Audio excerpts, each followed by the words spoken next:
नमस्ते प्रणाम। हम सिंगर भोजपुरी गायक रोहित कुमार शर्मा। आज बहुत खुशी के बात बा कि बिहारी भोजपुरी रोहित पर चैनल एगो खुलल बा।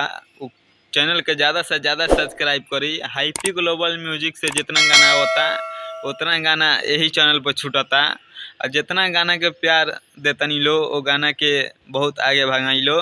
और गाना जितना स्टूडियो से आई सब यही चैनल पर छूटी। भोजपुरी सैड सॉन्ग, देवी गीत जितना होता है चैनल के ज़्यादा से ज़्यादा भाई सब्सक्राइबर करा लोगिन और गाना के पूरा फुल सुना लोगिन और सपोर्ट दलो गाना के पूरा।